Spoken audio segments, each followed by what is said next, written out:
Hello, my name is Gus, but you can call me BATGUS, and we are back with our Batman, the animated series episodes commentary. So today's episode is going to be the second part of the two-parter episode, Robin's Reckoning. So Robin's Reckoning Part 2. And as usual, I'm going to do my countdown so we can watch the episode together. If you have your DVD box sets of Batman the Animated Series or the Blu-ray box sets or the streaming service with the show, all right? So, as usual, let's not waste time. In 3, 2, 1, let's play. The Warner Bros. Logo is on the screen. And so, in the previous episode, we saw that, we had a little introduction to the origins of Dick Grayson Robin, the whole circus story, Tony Zuko, the guy who killed his parents and cut the rope of the Flying Graysons. It is all shown as flashbacks, and that is contrasted with the current times where Robin and Batman are already crime fighters, and Robin is already an established partner of Batman. So here now we're gonna see the continuation of that, because in the last episodes the story finished with Robin promising that he would go after Tony Zuko himself, because what happened was that both of them got into a plot that took or linked back to the murderer of Dick Grayson's parents, and still to this day he was not put in prison.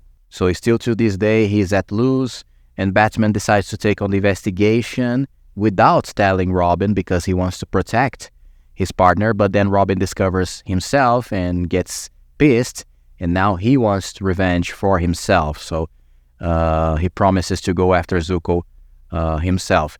And now we're going to see a little more of the flashbacks from the time where Robin was still a kid, or Dick Grayson was still a kid, and was adopted by Bruce, and a little more of how he ended up discovering Bruce's identity and becoming his partner, right?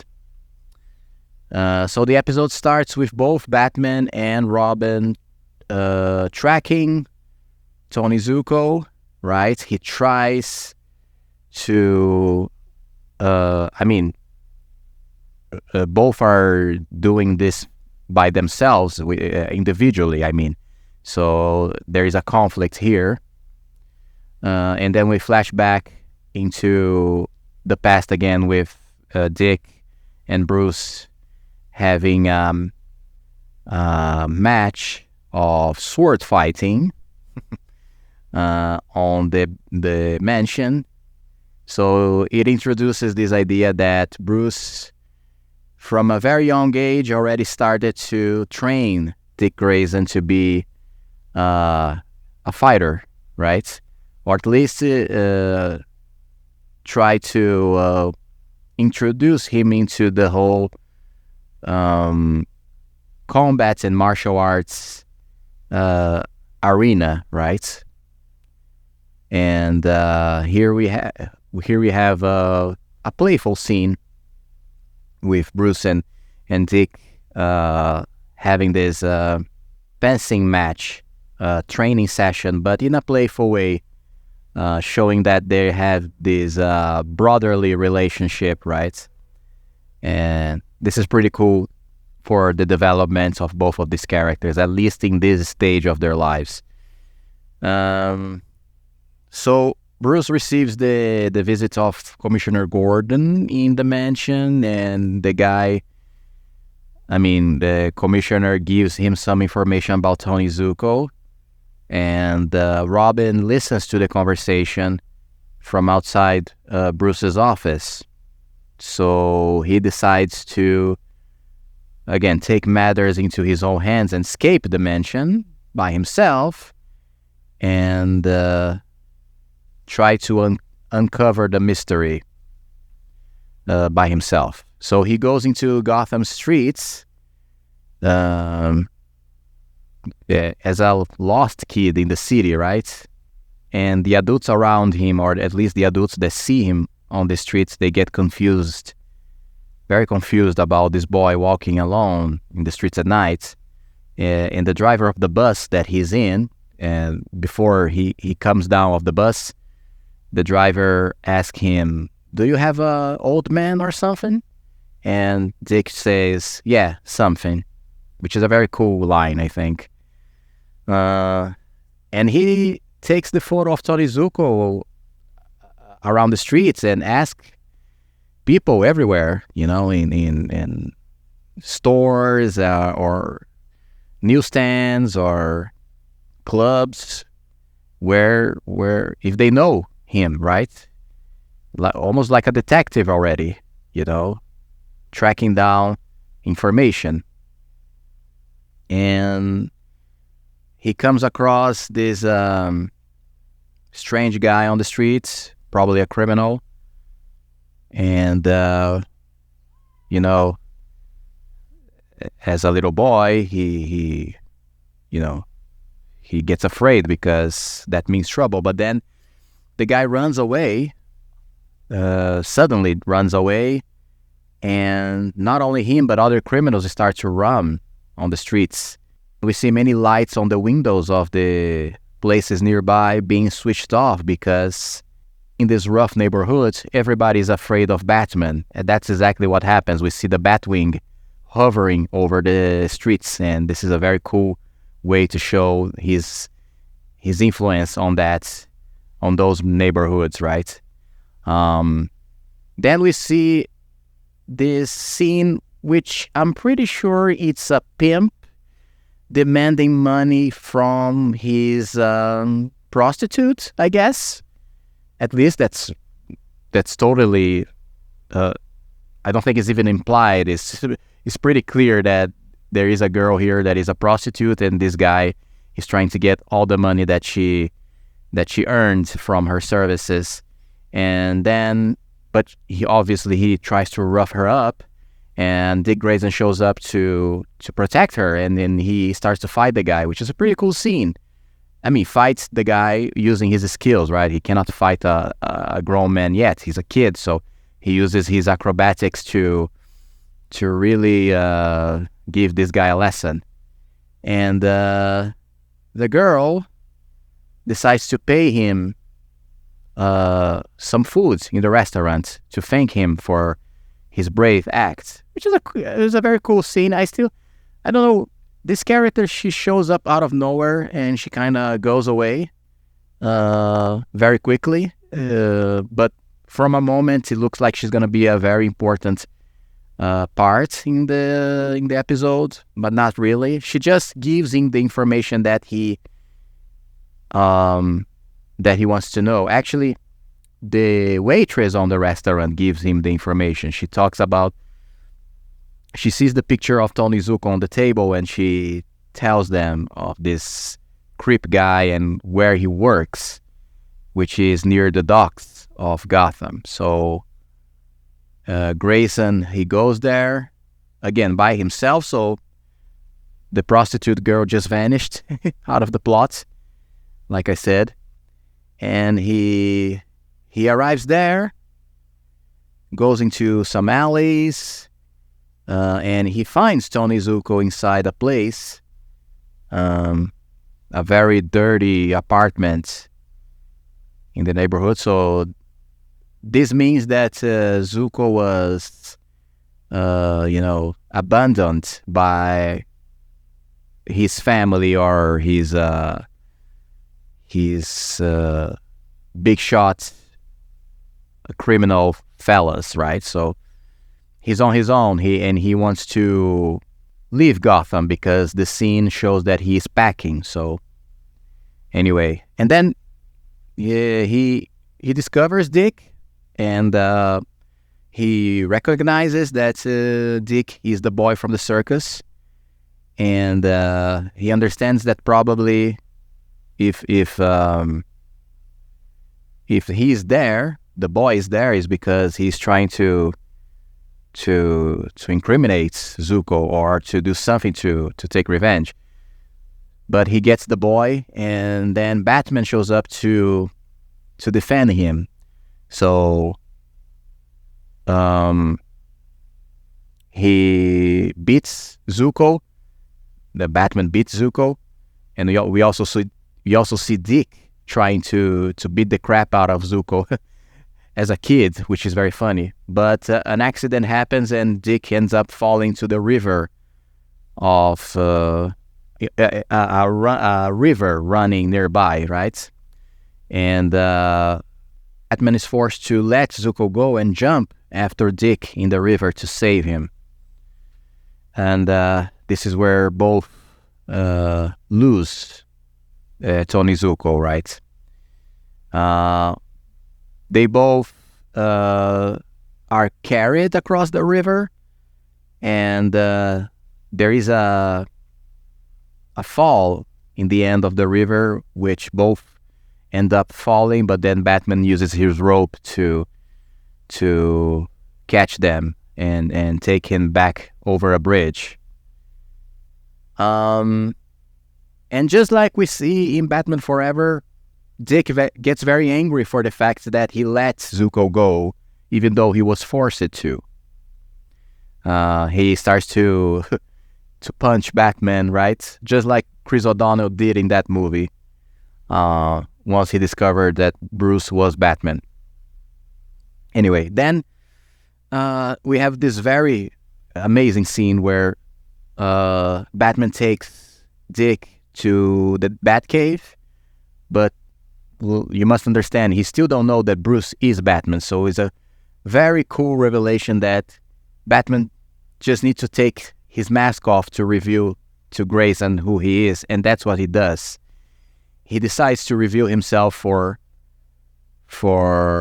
Dick, reveal his identity, and Alfred also shows up saying, I guess the boy will stay here, forever now. Indefinitely, right? So that's the how can we say, the confirmation that it's time to raise this boy as a part of the family, as a part of the Bat family. And then we go back to the current times because the flashbacks, finished, and then now we understand how the plot circles back around. And we see Robin going into some of the hideouts of Zuko to get some information. And as the scene happens, I can tell a little bit about other versions of the Robin's origin, not only in comics, but in animations. I think pretty much this cartoon and another cartoon did the origin of Robin in a very memorable way, I should say.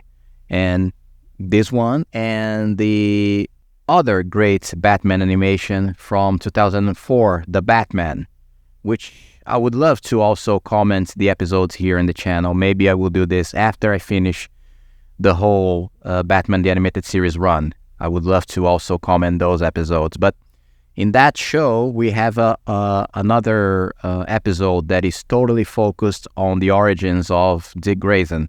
Exactly like here. We have Tony Zuko there, we have the circus origin, and the only difference is that there is not a flashback scene. It's really played in the chronology of the show as Batman getting his first sidekick in the show. Actually, the second sidekick, because in that show, for some reason, Batgirl was his first sidekick.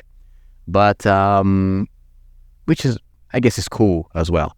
But there we have a great episode that also introduces Robin. And in my opinion, and this can be a polemic opinion, but I think in that show, they did it better for some reason.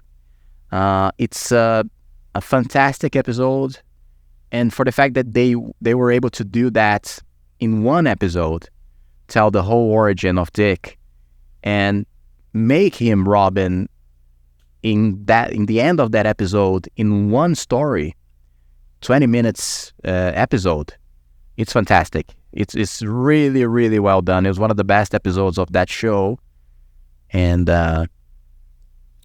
yes, I love both versions, but I think I prefer that one even more than this one. Because here, there is this idea, like I said, Robin is already Batman's partner from the beginning of the show.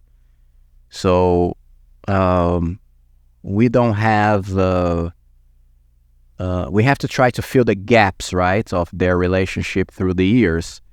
But there, like I said, is in the chronology of the series, the whole idea that we already seen Batman working solo for 2 seasons. I think that episode is in the beginning of the 3rd season.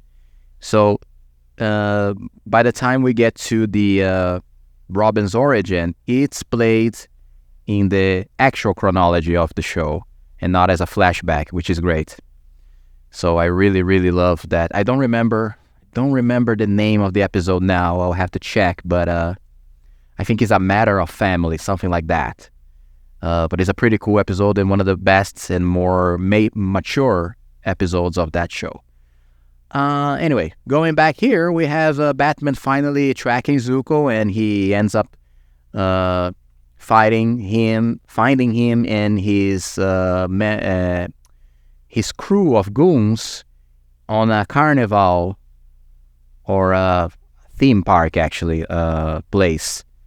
And we can see that they paid attention to make Zuko a little more old in his features. He has older features now, right? And but he still is a wimp. He still is a coward guy that is terrified of the idea of Batman going after him.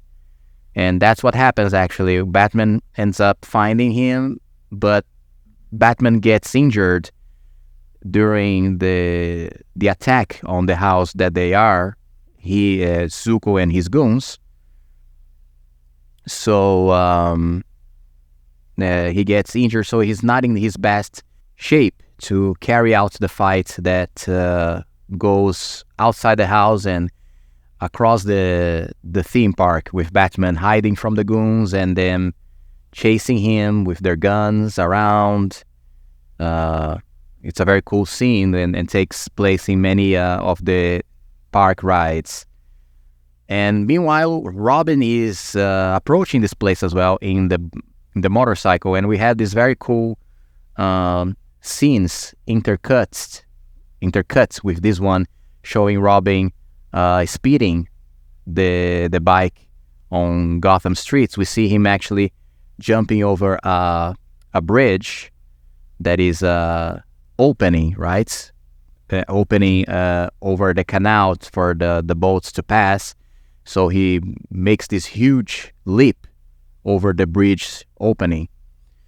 And he also speeds between an alleyway, and there is a truck parked on this alleyway getting unloaded in a deposit. So Robin, he slides the motorcycle underneath the truck and goes under it, which is a very cool scene. And then he finally arrives at the theme park on the time to get Tony Zuko, that is almost getting Batman with his machine gun. And there is another fantastic maneuver of Robin in the bike. He crosses one sign and he gets Zuko and starts to drag the guy across the bay of the edge of this theme park. And he drags the guy over the passage. And then he lets Zuko go and he slides the bike again over the bay.